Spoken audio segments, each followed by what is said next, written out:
Si hoy abres cualquier periódico, verás que el estrecho de Hormuz aparece asociado a la tensión geopolítica y al miedo de que una crisis local sacuda el comercio mundial. Porque por ese paso estrechísimo, encajado entre Irán y la península arábiga, circula una parte esencial de la energía que mueve al planeta. Pero lo que casi nadie recuerda es que hace más de 400 años, el destino de aquel rincón de Oriente se decidía en los despachos de Madrid. Porque durante décadas, la monarquía hispánica pasó a tener el control de uno de los enclaves estratégicos del mundo. Hormuz, la puerta marítima de Persia, actual Irán.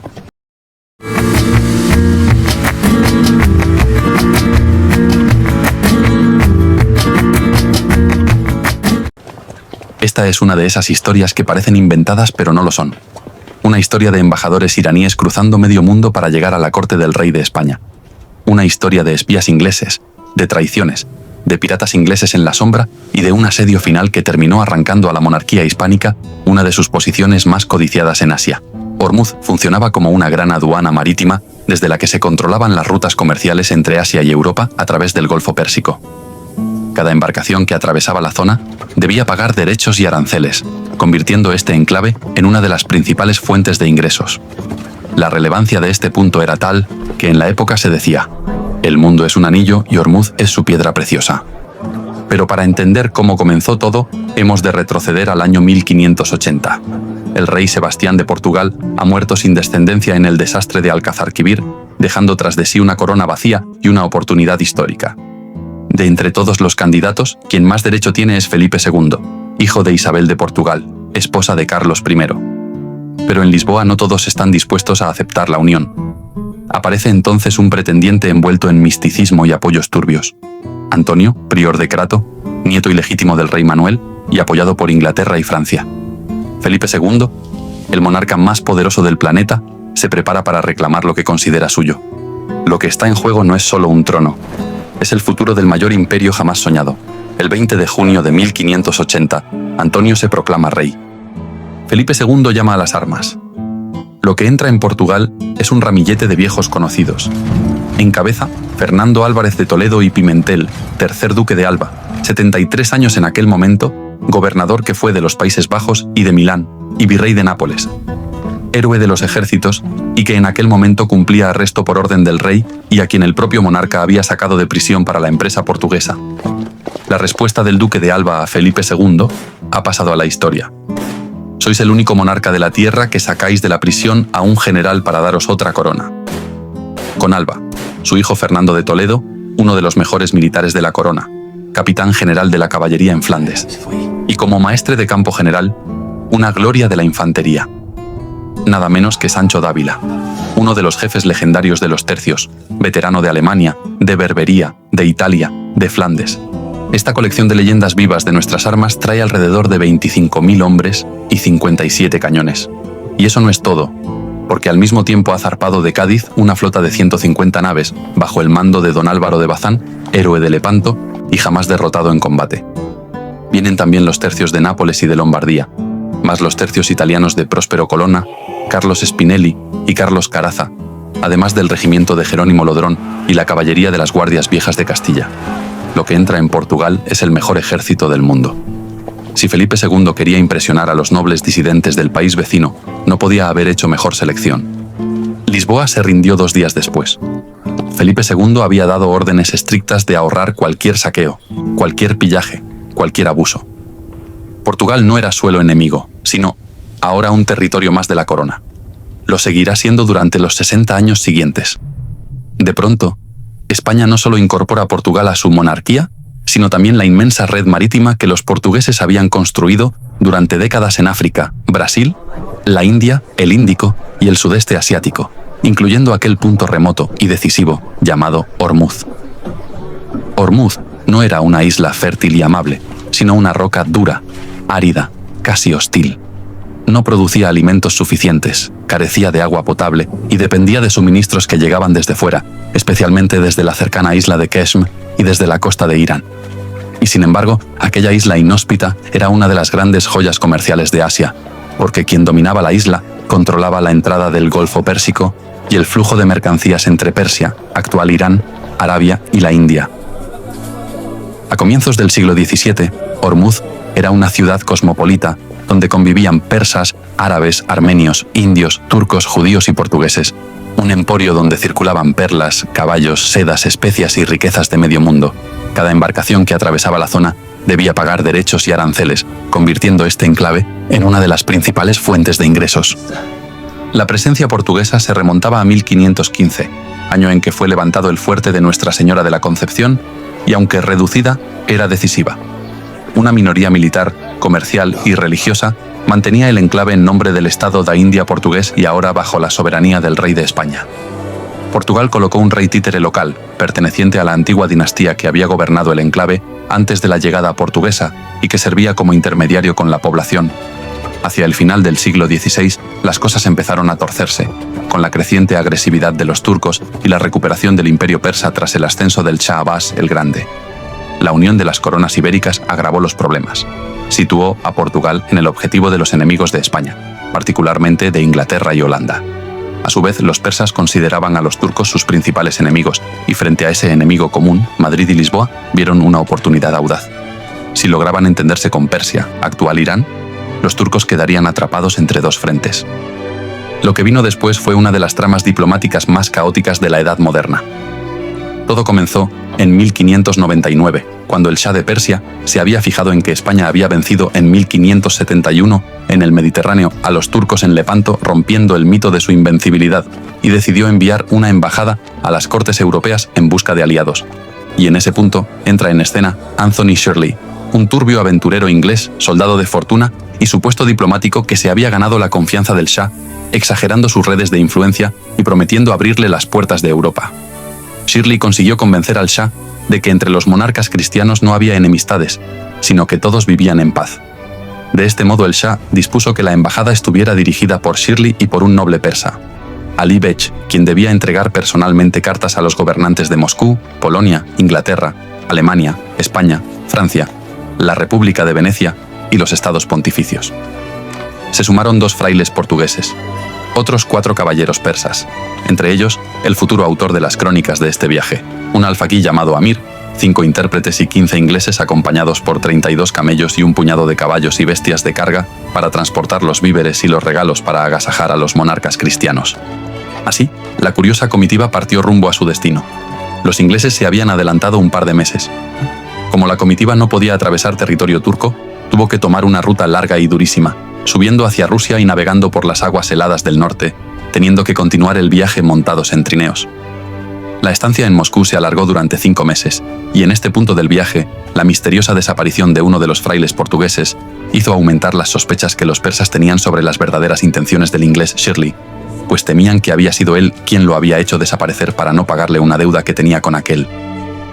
Antes de zarpar para seguir con su viaje, Shirley volvió a actuar de forma extraña, pues con la excusa de que resultaría demasiado incómodo y peligroso llevar todos los regalos en el barco en el que debían embarcar, sugirió que los entregaran a un amigo suyo inglés que se los devolvería cuando llegaran a Roma. El embajador Ali Beg accedió, pues el Shah de Persia le había ordenado seguir los consejos del británico. Sin embargo, aquella decisión terminaría por desvelar el auténtico rostro de Shirley, que, como se lamentarían más tarde los persas, trajo siempre ánimo de engañarnos.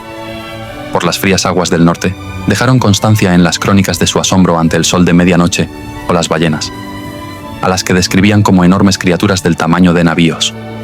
Tras más de 2 meses de navegación en la Holanda protestante, el fraile portugués tuvo que vestirse de persa, pues corría peligro de ser descubierto y acabar ejecutado. De allí embarcaron a tierras alemanas donde continuaron hasta Praga, donde les esperaba el emperador Rodolfo II. Tras más de 3 meses en la corte de Praga, partieron de nuevo. Por fin, y tras no pocas fatigas, la embajada llegó a Italia. Tuvieron que pasar por alto Venecia, pues coincidió que se encontraba allí un embajador turco. Cuando la embajada llegó a Roma, la situación terminó de romperse por completo, ya que Shirley desapareció, y los cofres con regalos que se había empeñado en trasladar en otro barco y que supuestamente debían recuperar en Roma, como ya se temían los persas, nunca aparecieron, pues los había vendido a mercaderes ingleses. Al fin pusieron rumbo a España, siendo recibidos por toda la nobleza de Aragón. Llegaron por fin a Valladolid, donde se encontraba entonces la corte de Felipe III, que los recibió y aceptó sus cartas y memoriales. El Consejo de Estado decidió que la propuesta del Shah de Persia podía resultar muy provechosa para los intereses de España, por lo que sugirió aceptar su oferta y dispuso que se enviaran 2 embajadores, firmaran la amistad e introdujeran en aquellas lejanas tierras el culto cristiano. Uruk Beg, el cronista de la embajada, así como el sobrino del embajador, decidieron quedarse en España y convertirse al cristianismo. No fue una conversión menor ni discreta, porque sus padrinos fueron nada menos que los propios reyes de España. Los persas tomaron los nombres de Felipe de Persia y Juan de Persia. Aquello tuvo un valor simbólico enorme. Cuando el embajador Ali Bech se enteró de la conversión, enfureció tanto que trató de matar a don Juan de Persia contratando a un asesino turco. Concluía así una odisea que había durado 2 años y había llevado a un puñado de hombres a recorrer miles de kilómetros atravesando buena parte del mundo conocido.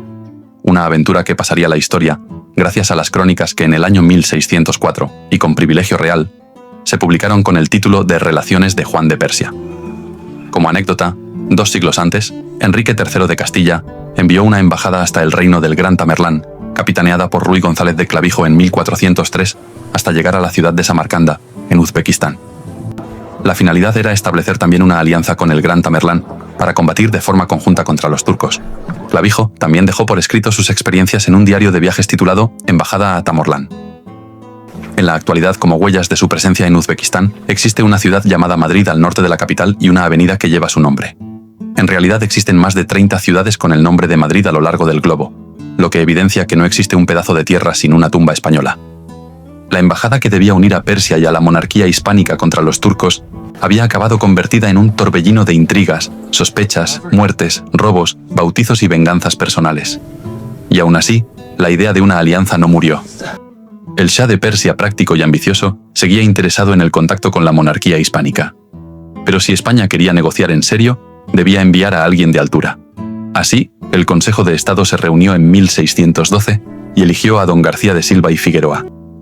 Tenía más de 60 años, había estudiado leyes en Salamanca y servido como capitán en los tercios de Flandes. Era un hombre culto, erudito y profundamente formado. No llevaba solo regalos diplomáticos, sino también armas antiguas, un mastín español y una biblioteca personal cargada de autores griegos y romanos. Pero su misión nació torcida casi desde el principio, pues en muchos lugares del Imperio portugués seguía existiendo un fuerte recelo hacia cualquier intervención castellana. Para muchos oficiales portugueses, recibir órdenes de un embajador castellano en asuntos que afectaban al Estado da India era casi una ofensa. Y así, don García de Silva y Figueroa quedó retenido en Goa durante más de 2 años por los portugueses. 2 años perdidos en un momento en el que cada mes importaba. Y sin embargo, aquel retraso terminó dando lugar a uno de los episodios más sorprendentes del siglo XVII, porque cuando don García logró finalmente avanzar hacia Persia, durante su camino hacia la corte del Shah, se detuvo ante unas ruinas conocidas como Chilminara, que para otros habrían sido simplemente restos antiguos, pero que él, consultando sus libros de historia en mitad del desierto, se convirtió en el primer europeo en identificar la mítica ciudad de Persépolis, la antigua capital del imperio persa Aqueménida, que había sido destruida por Alejandro Magno. Pero don García no se quedó ahí. Observando las extrañas marcas en los muros, anotó que eran letras con forma de pirámides pequeñas puestas de diferentes formas, realizando la primera descripción en la historia de la escritura cuneiforme, siglos antes de que los arqueólogos modernos lograran descifrarla. Para cuando don García logró por fin reunirse con el Shah en Isfahán en el verano de 1619, la escena tuvo algo de grandeza ceremonial y también de derrota anticipada, ya que el encuentro se produjo de noche, en plena atmósfera del Ramadán, con el embajador español sentado en el suelo de la gran plaza. La corte persa, rodeada de lujo deslumbrante, veía con curiosidad casi burlesca la extrema austeridad de los españoles. Pero lo peor es que don García llevaba instrucciones redactadas años atrás, cuando la situación aún parecía controlable, y la España pretendía que Persia cerrara sus puertos a ingleses y holandeses y mantuviera un entendimiento con los intereses hispano-portugueses. Pero Madrid exigía mucho y ofrecía muy poco, atrapada como estaba en los frentes europeos. Para entonces, el Shah ya había perdido la paciencia y en las sombras, los agentes ingleses de la Compañía Británica de las Indias Orientales ya le estaban susurrando al oído, prometiéndole los barcos y cañones que necesitaba para expulsar a los españoles y portugueses de una vez por todas. El Shah veía en Ormuz una anomalía intolerable, porque aquella llave del Golfo Pérsico seguía en manos portuguesas, y desde 1580, bajo la soberanía del rey de España, como un recordatorio permanente de que una potencia extranjera seguía controlando la entrada natural de su comercio. El Shah decidió que era el momento de dar el golpe de gracia. Persia podía reunir tropas, cortar suministros y preparar un cerco, pero necesitaba barcos capaces de bloquear la isla, transportar hombres y enfrentarse al dominio marítimo ibérico. Así, mientras la monarquía hispánica seguía atrapada en sus inercias, Mientras los portugueses de Asia recelaban de los castellanos y la defensa de Ormuz se debilitaba por años de exceso de confianza, una coalición anglo-persa empezó a cerrarse sobre la isla, preparando el golpe que debía cortar de raíz más de un siglo de presencia portuguesa en aquel enclave. Al frente de las fuerzas persas estaba Emam Goli Khan, uno de esos personajes que parecen de película, y que refleja perfectamente la complejidad de aquel mundo, ya que ni siquiera era persa de origen, sino hijo de un aristócrata cristiano del este de Europa que había sido llevado a la corte safávida y había ascendido hasta convertirse en una de las figuras más poderosas del imperio. Convertido al Islam e integrado en la élite persa, se convirtió en el instrumento perfecto del Shah para ejecutar la operación. La campaña comenzó en febrero de 1622, pero antes de lanzarse directamente contra Ormuz, persas e ingleses atacaron la isla vecina de Keshm, porque Keshm era la clave logística de toda la defensa, el lugar del que Ormuz obtenía buena parte del agua dulce que necesitaba para sobrevivir en medio de aquel peñón abrasador y casi inhabitable. El 9 de febrero, los barcos ingleses desembarcaron a 3.000 soldados de élite persas. Dentro de la fortaleza, la fuerza portuguesa era de unos 500 hombres, más un número indeterminado de tropas de refuerzo enviadas por la corona española, así como auxiliares locales y la población vinculada al fuerte, y al mando, el capitán portugués Simão de Mello. La artillería naval inglesa presionaba desde el mar, de modo que la antigua superioridad portuguesa, basada precisamente en dominar las aguas y controlar el acceso al Golfo, quedaba ahora invertida contra ellos por la intervención de sus enemigos protestantes. Dentro de la fortaleza de Nuestra Señora de la Concepción, el capitán portugués Simão de Mello se encontró ante una situación desesperada. No contaba con los medios necesarios para resistir indefinidamente un asedio combinado, dirigido desde tierra por los persas y desde el mar por la escuadra inglesa. El asedio fue un infierno.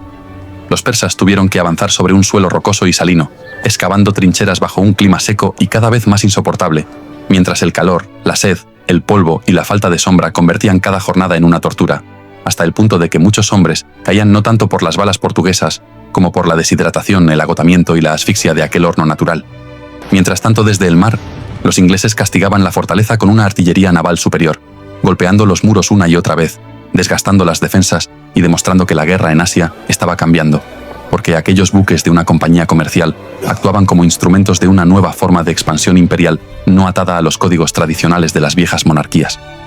Al mismo tiempo, los persas excavaban túneles bajo los cimientos para colocar explosivos. Y entonces surge la pregunta inevitable: ¿dónde estaba la Armada de Socorro Hispano-Portuguesa? Porque Ormuz no era una plaza cualquiera, sino una joya del sistema portugués integrado en la monarquía hispánica, y por tanto, cabría esperar que la respuesta naval fuese rápida, contundente y digna de la importancia del enclave.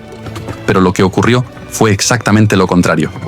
La escuadra de socorro estaba relativamente cerca, pero su comandante, el portugués Luís de Brito Barreto, actuó con una pasividad que escandalizó incluso a quienes seguían los acontecimientos desde la distancia, porque en vez de lanzarse a romper el bloqueo, enfrentarse a los ingleses y tratar de salvar la plaza, se mantuvo al margen, alegando falta de pólvora y evitando comprometer sus barcos en una acción decisiva. La escena resulta casi insoportable. Dentro del fuerte, los hombres de Simão de Mello resistían entre el calor, la falta de agua, los escombros y la pólvora. Fuera, ingleses y persas apretaban el cerco con una coordinación cada vez más eficaz. Y a no demasiada distancia, la armada que podía haber cambiado el curso de la campaña permanecía anclada, e incluso intentó huir en medio del asedio. El 28 de abril llegó el golpe definitivo. Después de semanas de asedio, calor, sed y bombardeos, las galerías excavadas por los persas hicieron por fin su trabajo y una explosión derribó una de las murallas principales. Aún así, la caída no era inevitable porque una brecha no siempre significa el final de una fortaleza, y en la guerra de asedio, muchas plazas han resistido durante días o semanas después de ver sus murallas abiertas. Pero en Ormuz el derrumbe se produjo en el ánimo de los hombres, agotados, sedientos y sin esperanza. Conscientes de que la ayuda que debía salvarlos no llegaría, los propios soldados se amotinaron contra su capitán. Presionado por sus hombres, y en contra del criterio del rey títere árabe, Simão de Mello ondeó la bandera blanca. El desenlace dejó escenas durísimas. Los persas no respetaron el acuerdo de rendición respecto a la población local del fuerte. Los ingleses pretendieron quedarse con la isla como parte del botín, convencidos de que su intervención les daba derecho a algo más que una recompensa económica. Pero Emam Goli Khan no había combatido para entregar a unos mercaderes protestantes la llave marítima de Persia, de modo que los ingleses tuvieron que resignarse a recibir su parte del tesoro y abandonar la idea de hacerse dueños de Ormuz. Los defensores portugueses fueron evacuados en los propios barcos ingleses. Peor suerte corrió el rey títere de Ormuz, siendo encadenado y enviado como trofeo al Shah, mientras muchos de los colaboradores locales de los ibéricos pagaban con la vida su lealtad. La caída, consumada a comienzos de mayo de 1622, fue un episodio marcado por el cinismo. Resulta que técnicamente la monarquía hispánica e Inglaterra no estaban en guerra en ese momento. Cuando llegó a Londres, la noticia de que la Compañía Británica de las Indias Orientales había ayudado a bombardear y saquear una fortaleza ibérica, el mismísimo duque de Buckingham amenazó con demandar a la compañía por este acto de piratería internacional. ¿Lo hizo por justicia? En absoluto, era pura extorsión. El duque retiró la demanda en el momento exacto en que la compañía le pagó un soborno de 10.000 libras, lo que equivalía a un jugoso 10% de todo el botín saqueado a los españoles y portugueses en Ormuz. Y ahí queda retratada la naturaleza de aquella nueva guerra comercial que empezaba a abrirse paso en el mundo, compañías privadas actuando como brazos armados de intereses imperiales, nobles convirtiendo la legalidad en una herramienta de extorsión, alianzas construidas sobre la conveniencia momentánea, y una monarquía hispánica que todavía conservaba una presencia inmensa en el mundo, pero que empezaba a sufrir el acoso de enemigos más ágiles, más oportunistas y menos sujetos a las obligaciones y principios morales tradicionales de un imperio cristiano universal. Mientras tanto, en el Golfo Pérsico, la historia nos dejó giros de guión increíbles. El comandante portugués Rui Freire de Andrade, que había estado en ese tiempo capturado por los ingleses, protagonizó una fuga casi cinematográfica y volvió al Golfo Pérsico para intentar recuperar la posición portuguesa. Lejos de rendirse, lanzó varios intentos de reconquista militar a lo largo de 4 años. El momento culminante llegó en 1625, cuando al mando de una escuadra de 8 galeones chocó frente a Ormuz con una coalición formada por ingleses, holandeses y persas, en una batalla naval que algunos autores han descrito como la mayor jamás librada en el Golfo Pérsico y que terminó sin un vencedor claro. Ormuz se había perdido y el equilibrio de poder había cambiado. En España, el golpe fue tan profundo que hasta Francisco de Quevedo, una de las plumas más brillantes del siglo de oro, inmortalizó aquella humillación en unos versos dirigidos a Felipe IV, donde resumía con amarga claridad la pérdida de aquel enclave. Los ingleses, señor, y los persianos han conquistado a Ormuz, decía. Por su parte, don García de Silva y Figueroa, aquel noble erudito que había cruzado medio mundo para negociar con el Shah de Persia, que había identificado las ruinas de Persépolis, que había descrito la escritura cuneiforme antes que nadie, volvió a ser bloqueado por los portugueses cuando se disponía a regresar a España ya anciano, enfermo. Don García embarcó de vuelta con más de 70 años, pero nunca llegó a pisar de nuevo tierra española. En julio de 1624 murió en pleno Océano Atlántico, cerca de las Azores, lejos de la patria. Y entonces ocurrió uno de esos episodios que son más leyenda que historia, pero que las fuentes de la época recogieron con una gran fuerza simbólica. Cuando arrojaron su cuerpo al mar dentro de un cajón cargado de piedras, el ataúd no se hundió, sino que quedó flotando alrededor del navío durante 3 días, como si aquel embajador olvidado se resistiera a desaparecer del todo bajo las aguas del Atlántico. Además, buena parte del valioso cargamento que traía de Persia se perdió, y su extraordinario diario de viaje quedó prácticamente olvidado durante siglos. De hecho, permaneció inédito en castellano hasta 1903. En lo que respecta a los portugueses, cargaron las culpas íntegramente desde el inicio sobre la corona de Castilla, hasta el punto de ser usado 15 años después por la nobleza deseosa de separarse nuevamente de España.